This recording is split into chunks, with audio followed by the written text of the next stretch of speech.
She could deal with lifelong neuropathy, she supposed, so long as it didn't prevent her from pulling the trigger and passing her periodic shooting exams. She could endure the lack of interest from the opposite sex right now, too. And she had even suspended her vanity for months. But apparently that was now returning. 20 minutes later, she stepped out of a taxi on West 112th Street. "Hey, where you been, detective?" The skinny uniform in front of the building called out.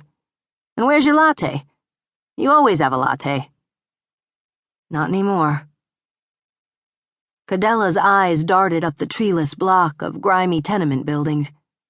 In the pre-rush hour calm of early morning, she could feel the nervous pulse at her neck as she ducked under the crime scene tape.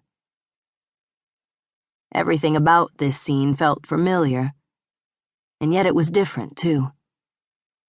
Or maybe she was just different. "You must be Munoz," she said to the towering, dark-skinned detective who approached her. "Eduardo Munoz." He smiled. "Follow me, detective," she said, and he fell into step behind her like a 6'5" lost dog.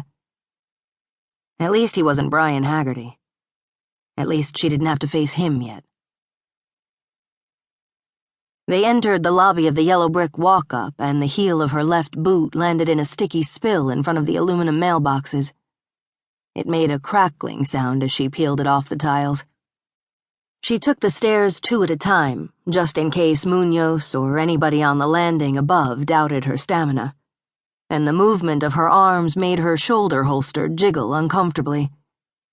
She hadn't adjusted it properly to her new weight, and the Glock pounded annoyingly against her ribcage.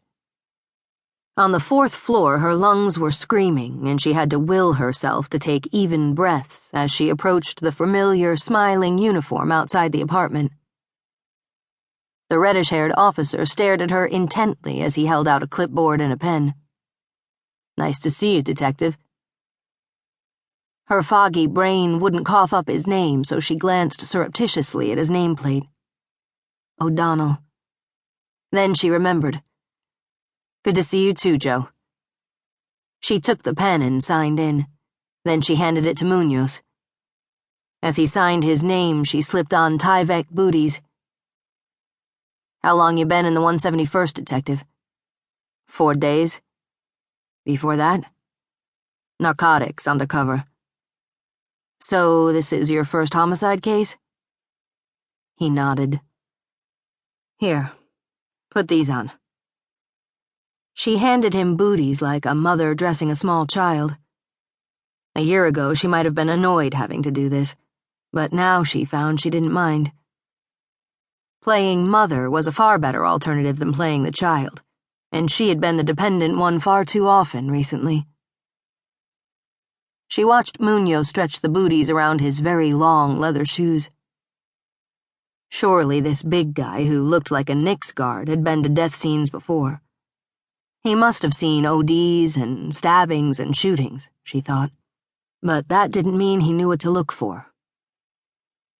"Stand here," she ordered as she stepped through the door. "Right against the wall. I'll call you when I want you." The clapping began with one pair of nitrile-gloved hands, slow and deliberate. Then the other crime scene investigators joined in. It took Codella a few seconds to realize they were applauding her. "Our genius returns," announced Banks, the lead investigator.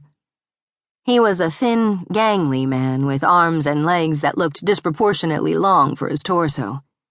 And apparently he still wasn't letting her live down the New York Magazine article that had called her a genius of deductive reasoning after the Wainwright Blake case last year.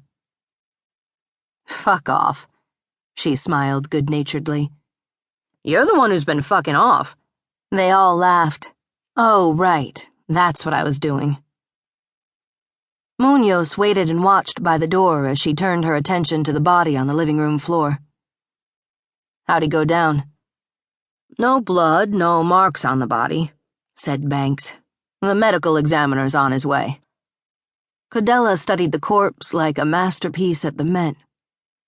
The victim's neck tilted unnaturally to the left so that his chin touched his left shoulder.